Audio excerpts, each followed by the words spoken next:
Welcome, नमस्कार। मध्य प्रदेश की बात में आप सभी का स्वागत है। मैं हूं आपके साथ विजय कुमार पंड्या। 15 महीनों के इंतजार के बाद मध्य प्रदेश मंत्रिमंडल के मंत्रियों को जिलों का प्रभार सौंप दिया गया। जब सिंधिया मुख्यमंत्री समेत प्रदेश के दिग्गज भाजपा नेताओं से मिले, तब सिंधिया समर्थकों को एडजस्ट करने की कवायद की बातें चलती रहीं। अब जबकि मंत्रियों की प्रभारी वाली सूची सामने आई है, तब भी सिंधिया खेमे का दबदबा साफ नजर आ रहा है। कांग्रेस कहती है यहां एक तीर से कई शिकार किए गए हैं। जानकार कहते हैं कि बीजेपी के सबसे मजबूत वक्त में सिंधिया ने भाजपा में एंट्री लेकर अब सबसे मजबूत नेता के तौर पर उभरने की राह पकड़ ली है। कुछ इसे प्रदेश में भाजपा में सिंधिया युग की शुरुआत करार दे रहे हैं। बात होगी इसी पर, लेकिन एक रिपोर्ट दिखाते हैं आपको।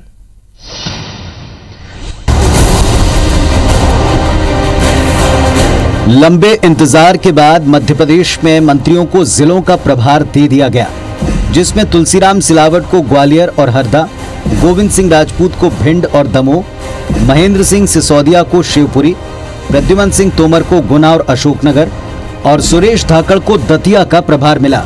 ये चंद ऐसे नाम हैं जिन्हें देखकर साफ हो गया कि पहले प्रदेश मंत्रिमंडल में, फिर संगठन में और अब मंत्रियों को मिले जिलों के प्रभार में एक बार फिर सिंधिया का दबदबा है। एक नहीं कई बार मांग उठी, चर्चा भी चली, लेकिन मंत्रियों को प्रभार मिलते मिलते 1.5 साल का वक्त लग गया। सीएम शिवराज के इस बंटवारे में ज्योतिरादित्य सिंधिया की धमक साफ नजर आई। बंटवारे के तहत ग्वालियर चंबल अंचल में बीजेपी के बड़े नेताओं को दरकिनार कर एक बार फिर सिंधिया समर्थकों को जिलों का प्रभारी बनाया गया। यहाँ तक कि इस इलाके में बीजेपी के सबसे कद्दावर नेता नरेंद्र सिंह तोमर के समर्थक मंत्री को भी केवल उनके संसदीय क्षेत्र मुरैना तक सीमित कर दिया गया। ऐसा लग रहा है कि शायद जितने भाजपा के कद्दावर नेता उस क्षेत्र के, ऐसा लग रहा है कि शायद वो अभी भाजपा में आए और सिंधिया समर्थक वर्षों पुराने भाजपा ही है, इसीलिए पूरा इलाका सिंधिया जी के हवाले किया गया। और ऐसा लग रहा है कि इस तबादलों के अंदर वो प्रभारी मंत्री की हैसियत से अब सिंधिया जी के उस क्षेत्र में चलेगी और बाकी सारे क्षेत्र के नेताओं को शिवराज जी ने बोना साबित कर दिया। दूसरी तरफ इस प्रभार सूची में ज्योतिरादित्य सिंधिया ने न केवल मालवा निमाड़ में पैर पसारे हैं, बल्कि सीएम शिवराज के गृह जिले सीहोर में भी अपने समर्थक डॉक्टर प्रभुराम चौधरी को प्रभार दिलाकर नए संकेत दिए हैं। सिंधिया समर्थक ओपीएस भदौरिया को मालवा के रतलाम, जबकि राजवर्धन सिंह दत्तीगांव को निमाड़ के मंदसौर और अलीराजपुर का प्रभार मिला। इसे मध्य प्रदेश भाजपा में सिंधिया के बढ़ते कद के तौर पर देखा जा रहा है।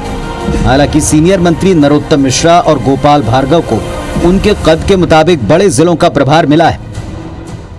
जिम्मेदारी दी है, मैं कोशिश, उनका आभार व्यक्त करता हूं, धन्यवाद देता हूं मुख्यमंत्री जी को और कोशिश करूंगा कि उन्होंने जिम्मेदारी दी है, मैं उस पर खरा उतरूं। पहले मंत्रिमंडल विस्तार के लिए महीनों का इंतजार, फिर मंत्रियों को प्रभार देने में 15 महीने का लगा वक्त और उस पर भी सिंधिया का ऐसा दबदबा। इसी से सवाल उठा, क्या वाकई सिंधिया गुट को एडजस्ट करने के लिए हर बार लंबा मंथन और मीटिंग का दौर चलता रहा? सबसे बड़ी बात है, क्या इसे प्रदेश भाजपा पॉलिटिक्स में सिंधिया युग के बढ़ते असर के तौर पर देखा जाए? सुधीर दंडोतिया, IBC 24, भोपाल। तो सत्ता के नए प्रभारी बन चुके हैं और नए युग की भी कुछ बात कर रहे हैं। कुछ कह रहे हैं सिंधिया जी का दबदबा बढ़ा है, कुछ कह रहे हैं कि नहीं, ये एक तीर से कई निशाने हैं। आखिर इसके पीछे पार्टियों की अपनी क्या मंशा है, क्या सोच है, जानने की कोशिश करते हैं। दुर्गेश केसवानी जी, बीजेपी प्रवक्ता, हमारे साथ, स्वागत है आपका। कुणाल चौधरी जी, युवा विधायक, कांग्रेस विधायक, हमारे साथ, आप दोनों का स्वागत है। सबसे पहले मैं विपक्ष की राय जानना उचित समझता हूं, क्योंकि जब प्रभार मिला तब भी विपक्ष की राय सामने आई। आज भी जब हम बात कर रहे हैं प्रभार के साथ साथ जब दबदबे की बात हो रही है, कुणाल चौधरी जी, इस पूरे एडजस्टमेंट को लेकर या ये कहें कि प्रभार के भार को लेकर आपके क्या विचार हैं? देखिए, मुझे लगता है कि किसको प्रभार क्या मिला यह महत्वपूर्ण नहीं, महत्वपूर्ण यह है कि 15 महीने तक मध्य प्रदेश की जनता और मध्य प्रदेश के जिले लावारिस रहे और एक दुर्भाग्य है मध्य प्रदेश का कि खरीदे हुए जनादेश की वो सरकार जिसने लोकतंत्र का कत्ल करके सत्ता हासिल करी, पर जब जनता को प्रभारी मंत्री की जरूरत क्यों होती है? जरूरत होती है कि वहां पे ऑक्सीजन की कमी हो रही है क्या, किस प्रकार की परिस्थितियां है वहां पे, जब ऑक्सीजन के लिए तड़पते हुए लोगों को मरते हुए देखा, दवाइयों के लिए भटकते हुए देखा और जब प्रभारी मंत्री के माध्यम से कई महत्वपूर्ण काम होते हैं कि जैसे मैं एक जिले का विधायक हूं, मेरे यहाँ का ट्राइबल का जो फंड रहता है, SC/ST का जो फंड रहता है, ये प्रभारी मंत्री के अनुमोदन के बगैर नहीं हो सकता है। कई ऐसे काम रहते हैं जिसमें प्रभारी मंत्री के बगैर काम नहीं हो सकते। हमारी जिला सरकार नहीं चल सकती, हमारी वहां पे जो जिला योजना समिति की बैठक होती है कि जिले का विकास कैसे होगा, उसकी बैठक के अध्यक्ष प्रभारी मंत्री रहता है। पर दुर्भाग्य है इस मध्य प्रदेश का कि ये लूट सके तो लूट में जो ये 35 चोरों की सरकार है, इसने लूट के माल की बंदर बाट के लिए इतना समय लगा दिया कि कहीं ना कहीं मध्य प्रदेश की जनता के साथ दुर्भाग्य की स्थिति रही। और जो छोटी छोटी चीजों के लिए एक पीड़ित व्यक्ति को जहां छोटा सा काम प्रभारी मंत्री के माध्यम से हो सकता था, वो काम नहीं हो पाया। और मध्य प्रदेश की जनता की स्थिति आप समझ सकते हैं कि किसको क्या मिला।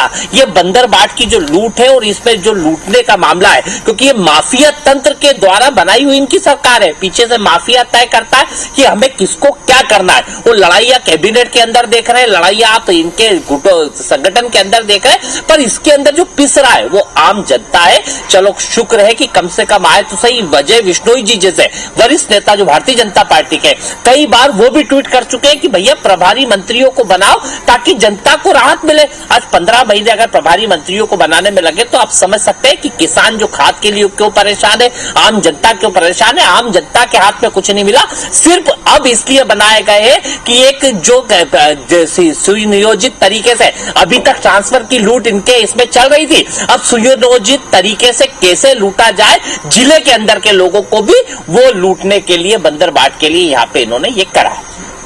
जी चलिए, मैं पूछता हूं दुर्गेश केसवानी जी से। केसवानी जी, लगातार बात उठ रही थी कि प्रभारी कौन बनेगा, कब किसी क्या प्रभार मिलेगा। प्रभार भी मिल गया, प्रभार के साथ साथ बीजेपी के अंदर से एक आवाज़ उठी है और वो आवाज़ उठाई है अजय बिश्नोई ने। उन्होंने साफ कहा है कि माफ़ कीजिएगा, गोपाल भार्गव जी का मैं स्वागत करता हूं, मेरे मित्र हैं, उन्हें प्रभार दिया गया है, लेकिन उनके जो जख्म हरे थे वो अब तक हरे हैं।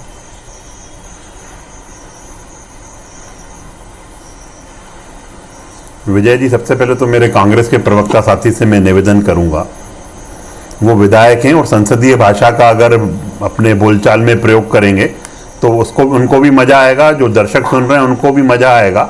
ये जिस तरह के ये शब्दावली इस्तेमाल कर रहे हैं, मुझे लगता है कि एक विधायक के नाते उनको संसदीय ज्ञान तो है ही है इन सब चीज़ों का, पर उसका पालन भी और मर्यादाओं में रह के बात की जाए तो उस बात का कहने का अलग मजा आता है। 35 चोरों की सरकार और लुटेरों की सरकार, ये संसदीय भाषा में नहीं आते हैं। तो मेरा उनसे निवेदन है, सम्माननीय है वो, और उसी सम्मान के साथ उन बातों को सुने और उन बातों को करें। रही बात जो मेरे कांग्रेस के मित्र बता रहे थे कि जनादेश लुटेरे वाला जनादेश ये है, तो कहीं ना कहीं कांग्रेस सिंधिया जी के फोबिया से ग्रसित थे। वो उस फोबिया से बाहर ही नहीं निकल पा रही है कि सिंधिया जी के और इन सब चीजों के। और अब जो मेरे कांग्रेस के मित्र आरोप लगा रहे हैं कि 15 महीने से मध्य प्रदेश की जनता की अगर बाहर नहीं निकल पा रहे हैं तो नई बीजेपी कहां बाहर निकल पा रही है। अभी भी आप देखिए, जिनको प्रभार मिला है उसमें सिंधिया जी के जो समर्थक हैं उनका ज्यादा दबदबा है। तो सिंधिया जी कौन है विजय जी, मैं आपसे पूछना चाहता हूं। सिंधिया जी भारतीय जनता पार्टी के वरिष्ठ नेता हैं, मध्य प्रदेश के नेता हैं, सर्वमान्य नेता हैं, और वो कब भाजपा से अलग हो गए? क्या वो बीजेपी नहीं है क्या मध्य प्रदेश की, या नई बीजेपी नहीं कहलाएगी वो? ये सिर्फ और सिर्फ जो इस टाइप की जो बातें कर रहे हैं वो सिर्फ कांग्रेस के चश्मे से जब देखते हैं हमारे कांग्रेस के मित्र, वो ये बातें करते हैं तो वो कि सिंधिया जी की इनके गुट हैं। अरे गुट तो कांग्रेस में है। कहाँ है आज राहुल भैया आपके, ये बताइए? कहाँ है आपके सुरेश पचौरी जी? कहाँ है दिग्विजय सिंह जी? कहाँ है अरुण यादव जी? लंबी फैसियत है इनकी नाराजगी वालों की, जो आपसी मिलते तक नहीं है। और यहाँ तो हम लोग के वो कह रहे हैं कि एक तीर से कई निशाने किए हैं। अब सिंधिया जी के इशारों पर ही मध्य प्रदेश चलेगा, ये कांग्रेस की तरफ से ऐसे तर्क आ रहे हैं। देखिए, ये तो सिर्फ इशारे करेंगे, इनको जन सरोकार से तो कोई मतलब नहीं है। अभी कुणाल जी जनता की इतनी सारी बातें कर रहे थे कि जनता के लिए ये करना है, जनता के लिए ऑक्सीजन की बातें। अरे एक कांग्रेस का एक फोटो तो जारी कर देते कि किसी एक मध्य प्रदेश की 8 करोड़ जनता में से कहीं आपने सेवा की हो, सेवा का क्या संगठन के माध्यम से कहीं तो उतर के आपने कोरोना काल में कुछ किया होता तो वो फोटो जारी कर देते, पर नहीं, सिर्फ और सिर्फ ट्विटर, टीवी और फेसबुक के माध्यम से हमें राजनीति करनी, हमें बैठ के आरोप लगा। देखिए, मुझे लगता है कि ये शायद बंगाल के चुनाव में लगे होंगे, जब हम सब सेवा कर रहे थे कांग्रेस पार्टी के इंदौर में। संजय शुक्ला, महेश परमार, जीतू पटवारी जी, कुणाल चौधरी, वो सब छोड़ो, अपन की मतलब उस बातों में जाऊंगा। जब कमलनाथ जी यहाँ पे ऑक्सीजन के टैंकर दिला रहे थे, तो क्योंकि बंगाल के चुनाव में व्यस्त है मंत्री जी के साथ, वहां पे उनको यहाँ की कानून व्यवस्था की तो चिंता नहीं थी, बंगाल की चिंता थी। तो इसलिए इनको ये इस बात का फर्क नहीं, अब ये हिसाब मांगेंगे, ये करेंगे, इतना समय नहीं है। सवाल इस बात का मौजूदा है कि क्या जनता को 15 महीने से आपने प्रभारी मंत्री क्यों नहीं बनाए? क्या बात थी कि मध्य प्रदेश के अंदर प्रभारी मंत्री बनाने में इतनी लेट हुई? प्रभारी मंत्री बनाने बिगर बनाए, अगर काम चल सकता था तो अब क्यों प्रभारी मंत्री बनाने का काम किया? अगर आपका प्रभारी मंत्री के बिगर काम चल रहा था 15 महीने से, तो 15 महीने की सरकार और बची है, तो 15 महीने और, कम से कम 15 महीने, 2 साल ये इसमें एक चीज है ना सर कुणाल चौधरी जी, अगर अभी प्रभारी मंत्री बना दिए गए हैं तो एक महत्वपूर्ण बात यह कि प्रभारी मंत्री बनाने के बाद सीधे मीटिंग भी है और खुद मुख्यमंत्री निवास पर बुलाई गई है मीटिंग। इन द सेंस सबको ये कहा गया है कि आप आइए और सबको आना अति आवश्यक है। वहां आप राजनेता है, मैं समझ नहीं पा रहा हूं कि ऐसी क्या बातचीत होगी, क्या हो सकता है, क्योंकि तबादलों का आज से जो है वो लॉक खत्म हुआ है, अनलॉक हो गए हैं और नया प्रभार मिला है। सामंजस्य की बात होगी, नीति की बात होगी, क्योंकि मैं इस तरह की मीटिंग में कभी गया नहीं हूं। तो मैं आपसे पूछ रहा हूं कि जब मुख्यमंत्री जी बुलाते हैं, आप सरकार में आप भी रहे हैं, मुख्यमंत्री जी बुलाते हैं तो क्या होता है उस डिनर के बाद? क्या सिर्फ भोजन होकर सब घर चले जाते हैं? ऐसा क्या बातचीत होती है वहां? देखिए, हमारे यहाँ तो भोजन होकर घर चले जाते थे। अब इनकी क्या की अभी परिस्थिति आप समझने की कोशिश करो। एक कैबिनेट में नरोत्तम जी ने सीधे सीधे मुख्यमंत्री के ऊपर आरोप लगाया कि इतना बड़ा भ्रष्टाचार पाइप खरीदी में होता है, जो विभाग 15 साल से मुख्यमंत्री के बाद से, और क्योंकि उनको ज्यादा आइडिया इसलिए भी नरोत्तम जी को, क्योंकि वो जल संसाधन विभाग के मंत्री रहे, तो उन्हें आइडिया था कि कितना बड़ा लूट सके तो लूट योजना होती है। और उन्होंने सरेआम, मतलब मैं धन्यवाद दूंगा कि पहला एक मंत्री था जिसने कैबिनेट के अंदर आपत्ति उठाई और चीफ सेक्रेटरी से लड़ने का वायदा रखा। जो मंत्री थे 14-15 महीने के कार्यकाल में उन्होंने खुद बताया था कि हमारे यहाँ पे लूट का कैसे कारोबार चलता है, कैसे दिग्विजय सिंह जी इंटरफेयर करके, कैसे दिग्विजय सिंह जी इंटरफेयर करके बातें करते हैं। बैठक नहीं, अरे भैया, अरे सुन लिया आपने, आप निराधार बातें कर रहे हैं। आप तो ये बताइए ना, आप विषय से भटक के सब बातें कर रहे हैं कुणाल जी। आप विषय पे बात करनी चाहिए, जो विषय की बात है वो विषय की बात आने नहीं दे रहे हैं आप। अरे आपत्ति उठाई कि नहीं नरोत्तम जी ने? आपके मुख्यमंत्री जो विधायक, आपके मंत्री विधायक कहते थे नरोत्तम जी के साथ क्या उस लूट में? अरे फिर, अरे अब ये तो बात ही नहीं करना चाहते सब। अरे जो नरोत्तम जी ने आपत्ति उठाई कि नहीं उठाई? बातें कर रहे हैं नहीं सर, ये चोरों पे नहीं उठाई। आप जरा बातचीत कर रहे हैं, शायद हम विषय से भटक। अरे मैं सारी कड़ी ला रहा हूँ, मुझे रोक रहा हूँ। मैं दुर्गेश केसवानी जी आपसे लगातार बातचीत कर रहा था, कुणाल चौधरी जी भी, मैं आपसे कहूंगा कि डिबेट पर ही हम रहेंगे, क्योंकि सत्ता के नए प्रभारी एमपी में कौन है भारी, और तबादला नीति भी अब हो गई जारी, अनलॉक हो चुका है। इसी पर हम बातचीत करेंगे, क्योंकि लगातार बीजेपी आरोप लगाती रही है कि आप तबादलों का उद्योग चलाते रहे। सर दुर्गेश केसवानी जी, किस तरह से हैंडल करेंगे? आपको सिंधिया समर्थकों को लेकर भी चलना है, क्योंकि अब आप कहेंगे कि सिंधिया जी बीजेपी में है, तो सर वो बीजेपी में हैं लेकिन अपना अलग गुट है उनका, ये आप याद रखिए, ये समझने की कोशिश कीजिए। वो जरूर बीजेपी के आज हो गए हैं, या बीजेपी के आज उनके साथी जो है वो बीजेपी में काम कर रहे हैं, लेकिन आपको संभल कर चलना होगा, क्योंकि अब वो आरोप जो आप दूसरों पर लगाते रहे उनसे कैसे बचेंगे?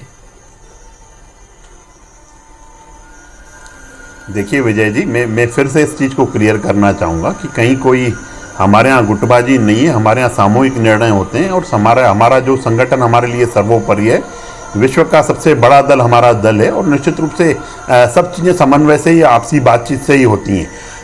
पर कुणाल जी जो तबादलों की बातें करते हैं, तो इनके इसमें तो तबादलों का एक उद्योग स्थापित हो गया था मध्य प्रदेश में। जब इनके समय पे तबादले होते थे, कई बार ये चीजें सब सामने आई कि वल्लभ भवन दलाली का अड्डा बन गया। वहां पे सारा दिन सब ये क्या जो तबादले होते थे, विजय जी, कुणाल जी भी उससे तारुफ जरूर रखेंगे उस चीज से। सुबह एक आदमी का तबादला सीहोर होता था, दिन तक होते होते आष्टा से सोनकच पहुंचते हुए वो शाम को देवास पहुंचता था और रात को वो इंदौर में तबादला उसका होता था।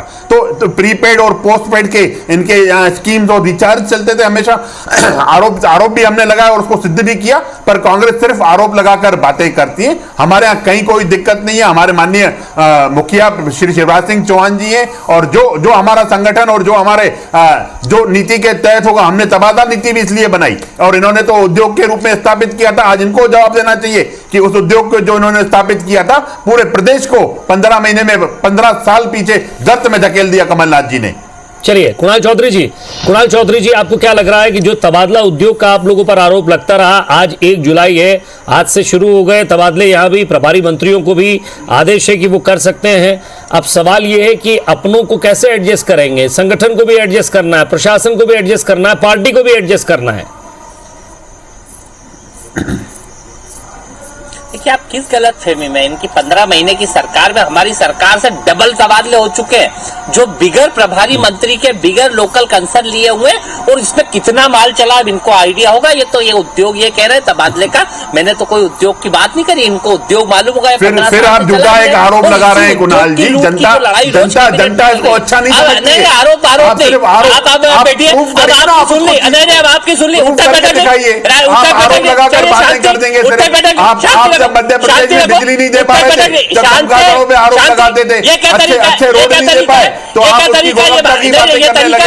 ये सिर्फ आरोप लगाने का काम नहीं करिए, सिर्फ आरोप लगाने का काम न करिए। आप उस चीज को आप सच करके बताइए, आप उसको बताइए जनता के बीच में। जनता इसको अच्छा नहीं मानती, मैं बता रहा हूँ कुणाल जी, आप जनप्रतिनिधि हो, जनता इसको जी नहीं, मुझे लगता है आप इनको ही सुन लो भैया, इनको ही सुन लो सिंधिया जी, और इस पे ये सुन पाएंगे नहीं। नरोत्तम जी की बात कही तो इनको मिर्ची लगती है, अभी इनको ट्रांसफर सही बता दिए तो इनको बुरा लगता है। हर चीज में बुरा काहे को लगता है? परसों कैबिनेट में आपकी लड़ाई हुई यशोधरा जी और उनकी प्रद्युम्न जी की, तो इसमें हुई, तो इसमें हम क्या कर सकते हैं? हुई है, और स्पष्ट रूप से मध्य प्रदेश की जनता के साथ धोखा आप लोगों ने करा, और मध्य प्रदेश के 15 महीने विषय से भटक के बातें करेंगे, विषय पे बताइए ना। जो मरे अभी खाद की कमी के कारण जो समस्या आ रही है, जो किसानों को गेहूं की खरीदी में समस्या आई, जो सर इसीलिए तो प्रभारी बनाए गए कि अब समस्या हल होगी। प्रभारी मंत्री का काम होता है, प्रभारी मंत्री ना तो 15 महीने से क्या कर रहे थे? जहाज मंजीरे बजा रहे थे, लूट के पैसे का हिसाब किताब कर रहे थे। तो अभी 15 महीने तक क्यों नहीं बनाए? क्या प्रभारी मंत्री जो सरकार नहीं बना पाई? समझ लीजिए कितनी निकम्मी सरकार है और कितने माफिया के तंत्र के पीछे चल रही है। और ये तबादले की बात कर रहे हैं, 15 महीने जो हमारी सरकार में बेन खुल के जो तबादले हुए थे, उससे 2 गुना तबादले कर चुके हैं। और जिस तरीके से लूट के माल का हिस्सा बांटा होने की रोज कैबिनेट के अंदर चलती है, अभी मुख्यमंत्री जी बुलाएंगे, एक को समझाने की कोशिश करेंगे, लूट सके तो मेरे मित्र जो बातें कर रहे हैं, ये फिर कांग्रेस की योजनाएं गिनाने लग गए। झांझ मजीरे और ढोर चराना, ये सब इन्हीं की स्कीमें थी, ये इनसे उभर कर बात नहीं कर पा रहे हैं। मैं गिना देता हूँ, 100 रुपए में बिजली यूनिट, यहाँ पे किसान का कर्जा माफ, आधे मोटर के बिल आप, गरीब की पेंशन 300 बेटियों की शादी के 51,000, गौशाला खोली, गाय के पैसे आप खा गए। अरे मैं बताता हूँ क्या क्या योजना है, योजना आप सुन लो।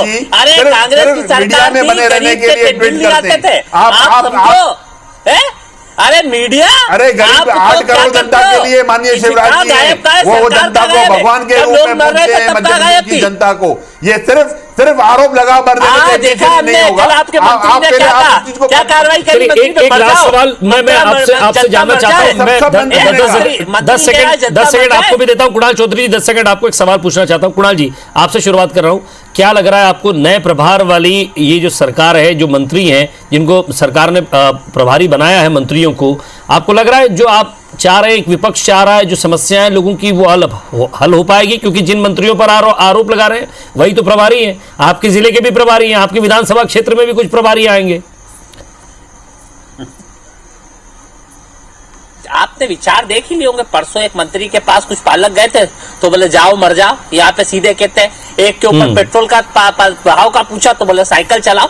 मंत्रियों का काम होता है जनता की समस्या को सरकार के द्वारा निराकरण करवाना, पर मंत्री उस गर्राहट के अंदर है, उस घमंड के अंदर है कि जनता अगर उनके पास जाती है तो मरने का उनको कह देते हैं। इस तरह के मंत्री खड़े हुए, और जिस प्रकार के स्वास्थ्य मंत्री पहले चुनाव में लगे थे, और स्थिति तो आप समझ सकते हैं कि नीयत क्या, सिर्फ लूटने की नीयत मुख्यमंत्री जी के नेतृत्व में मध्य प्रदेश के नहीं, मंत्री ने कहा कि मरो कहा कि नहीं, अंतिम पंक्ति में बैठे अरे तो मोदी जी से क्या है क्या मरने का? हमारी सरकार काम कर रही है। ये वो शिक्षा जिन्होंने जन कल्याण की योजनाएं बंद कर दी थी, जिनकी नहीं, वो तो देख लिया 2 दिन पहले मंत्री ने सही कहा क्या? नहीं, आप भी एक पालक को सही कहा क्या? बताई थी इनके मकानों की रंगाई बताई थी। ये सिर्फ उसके इर्द गिर्द रह के बात करेंगे। हमारी जनता, हम प्रदेश की 8 करोड़ जनता के लिए कटिबद्ध। चलिए सर, प्रदेश की 8 करोड़ जनता के लिए किसने कितना किया ये जनता भी देख रही है, हम लोग भी दिखा रहे हैं, आप लोग भी अच्छे से समझते हैं। लेकिन सवाल ये है कि ये जो नए प्रभारी हैं